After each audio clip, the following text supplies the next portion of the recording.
Dart Zone got my favorite standard flywheeler from 2020, combined it with my favorite flywheeler from 2023, made it half-length exclusive, and made it pro. Yeah, I have no words.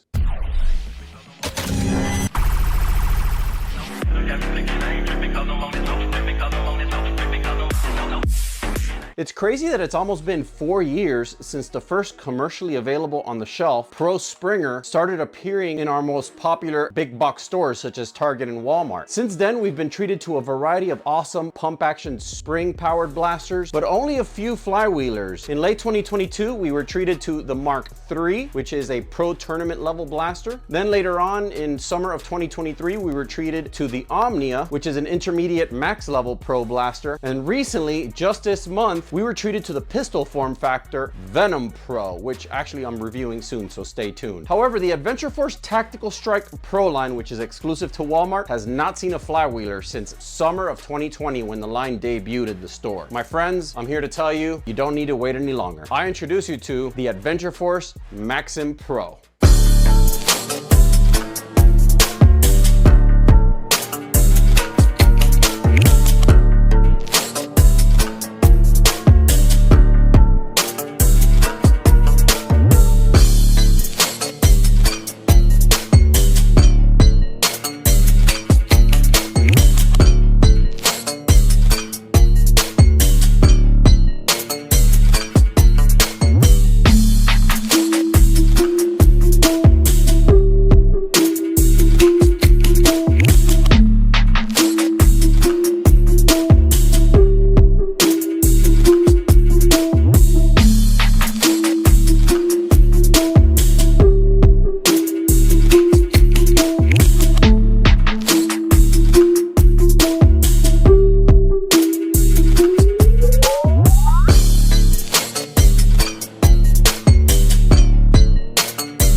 We got a big Dart Zone sponsored giveaway as soon as we hit 8,000 subscribers. Instructions on how to enter the contest is gonna be towards the end of the video, so you might wanna stick around for that. Right now, we're gonna unbox this beautiful blaster, see what's in it, see what it provides, check out the features, do a little bit of performance testing, and then I'm gonna come back and give you my lasting impressions. Let's get into it, guys. First thing I gotta say, guys, is that I was very surprised at how compact this box is. For something like a compact carbine like the Maxim, I would expect a box at least around the size of maybe the Omnia Pro, but this box is very, very compact. And we have very good depiction of the hardware here. Looks like they also threw in another set of eye protection. We're gonna get this out of the box, go over the contents, handle it for a little bit, and then get to some shooting. Let's get into it, guys. All right, guys, first look at the little clamshell action we got going on here. We have the Maxim in all its glory, translucent orange main shell with solid orange accents like the interfaces, the muzzle, the sights, solid carbon color stock, much like the color that we've seen in some blasters like the Tomahawk 60 and others. And then we have a translucent purple magazine, but it doesn't strike me with the darkness that the purple magazine from the Nexus Pro and the Aeon Pro have. This is more of an N64 atomic purple. It's funny, N64 is just a trendy topic lately. It's been coming up a lot of my videos. I saw Brandon on their podcast when they were reviewing this blaster. He brought up N64 as well, but a very atomic purple hue this time on this blaster. I appreciate that. I really like it. I think it goes well with this purple camo hydro dip style graphic that we have here on the side. And I do like the fact that the Adventure Force branding is also in that kind of graphic application this time around. Don't see much change from the typical Ember darts that we've been getting for the last couple of years. And of course, eye protection. We're gonna release this baby from its cardboard confines and check it out. All right, guys, I don't know if we're getting her completely here in the frame, but there she is in all her glory. I like the new adjustment type on the stock. Is basically this little lock lever here versus the original pseudo trigger that they used to have on here. Now you could just hit this lever and you could set it in one of the 5 positions available. This will come in handy for people with long arms like myself, and you can also shrink it to maximum for that ultimate CQB setup. Very attractive shell. I thought it was attractive when I first saw it advertised, to be honest. Seeing it in person is a completely different experience, and it's very nice that they added added the same graphic on both sides of the blaster, albeit a little bit differently on this side because this is the battery compartment. But you can appreciate how this carbon gray integrates with this translucent design. They left it translucent in all the right places. For example, right here, you can see how the high amperage switch gets depressed with this new style rev trigger, which is on the back strap of the grip. I kind of like that. That's going to be interesting to try out. Nice little stylish window here for watching the very last of your rounds as it gets fed into the blaster. Little carbon rings here along the muzzle to add to that overall sci-fi flair, and a very subtle but very welcoming bit of Picatinny rail down here. Full rail up top. It pretty much reminds me of our beloved Spectrum once we did mod it to our liking. Single screw reveals the not 6 but 8 AA battery tray. You got 2 that sit deep in the recession here with 6 that sit at the superficial level. Small little ninja screw under this little coil reveals the ultimate Easter egg that everybody talks about. It's the #1 thing we loved about the Mark III when we discovered it. For an Adventure Force blaster, it's absolutely amazing, and that is of course your XT30 connection with a nice little recess here where you could put a multitude. I can't even think of the amount of 2S and 3S lipos that you can run on here. We're going to try those out during the performance test, but it's nice to know that that's there. And if not, you have a myriad of options that you can run with alkaline. You could run all 8 batteries. You can run 6 batteries with 2 dummies, kind of like the same setups that we're used to running out of the Mark III to power it down. Those options are also available here, and that's always nice to see. Without further delay, guys, we're going to pop in some Energizer Ultimate lithiums in here. You guys know how much I like those high power batteries. They run about 1.8 volts, and then we're going to try different kinds of lipo and Li-ion. See how she does. Let's get to it. I want to go ahead and discuss a few of the features that the blaster has before we take it out to the range. This blaster does have a lot of differences from what we're used to. First of all, we're used to having the rev trigger right under the main trigger guard, under the main trigger, in which we can easily depress it with our middle finger. We don't have that this time. We have something now that might take a little bit of muscle memory for some. I was actually able to adapt to it pretty quickly just because of the way it's engineered, and we'll get to that here in a little bit. Your rev trigger is now this lever that depresses into the handle from the back. It's a natural function because once you grip the blaster, it comes down to how hard you grip it if you're going to be revving or not. I can see it becoming eventually something involuntary where you just develop that discipline where you can run around the field, and then when you're ready to fire, you just apply the proper pressure in which it revs. Another feature this blaster has that I've never seen before is the location of the safety. The safety is actually located on the bottom of the handle. It's an on-off switch that doubles as a safety. Why? Because not only does it turn the blaster off electronically, but it also mechanically prevents the interfaces from being pushed in. I can't tell you guys how many times I've traveled with my modded Spectrum, and at some point in the bag,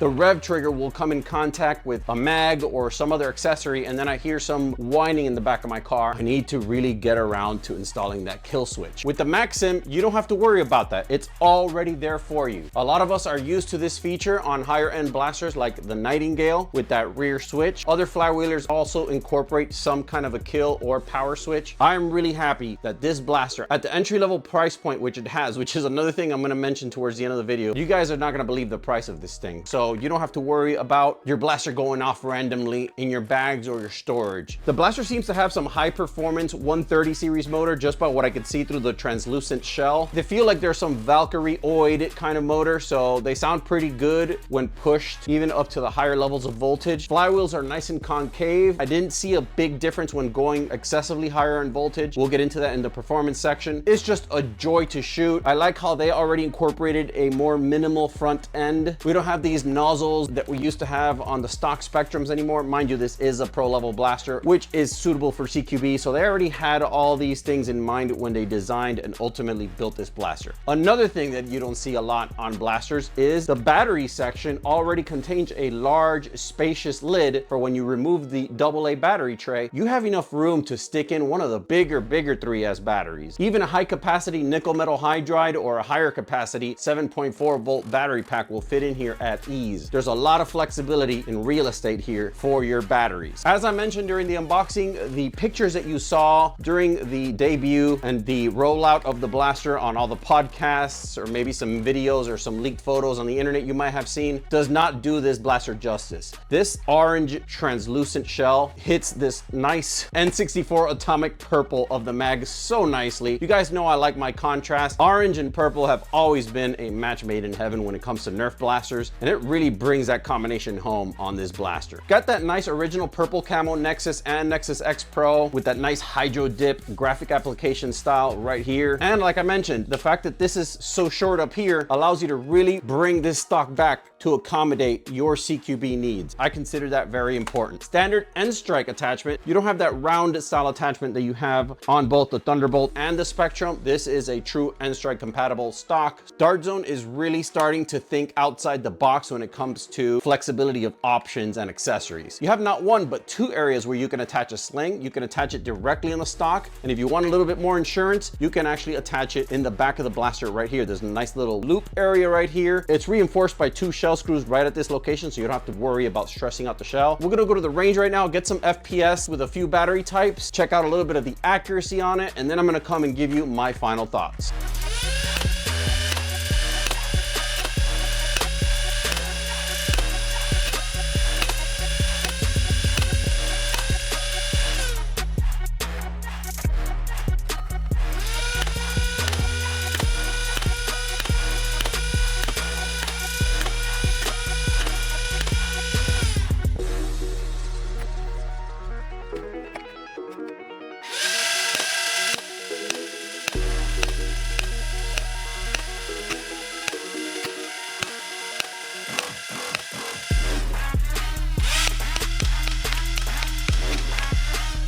As you were able to see, there's not much difference jumping from the 8 Energizer AA's to an 11.1 volt battery pack. That might have a little bit to do with some voltage regulators in here. I haven't opened up the blaster. That'll probably be in a follow-up video. There's probably a bigger difference when you compare standard alkalines to a 3S battery pack, but I'm actually pleased with the performance of the 8 AA's. Hitting 150 with alkaline batteries is just unheard of. So if you care about the life of your blaster and you don't plan to mod it for the foreseeable future, I'd say you could just run those lithium energizers in here, or maybe just another high voltage AA. I've heard the Ryovac Blues are pretty good, the ones you can get at Sam's, and you could be fine. 150 is just insane for alkaline, like I said. If you want to get into an HVZ or something low power, you can run that 7.4 volt. It's incredible that even that still gets you 130 FPS. I've always said that with the Thunderbolt, the fact that you were able to get 110 on that blaster with standard full length darts was incredible. Dart Zone has a good engineering team when it comes to powertrains and sucking every little bit of power out of those 7.4 volt cells that they use. In fact, I heard somebody say that on the Venom Pro, you don't get much more FPS going to 3S or even 4S out of that little blaster. So you could tell that it's just precisely engineered to run at optimal performance on that 7.4 volt threshold. The blaster will be available on the shelves. It should start hitting your local Walmarts anytime now between the middle to the end of August, so look out for it. When the original leaked photos of this blaster started circulating the internet, the $50 price tag was floating around right with it. But if you watch the Dart Zone Blaster Chat podcast this week, which I highly recommend subscribing to those guys and checking out their stuff, they released the MSRP. And guys,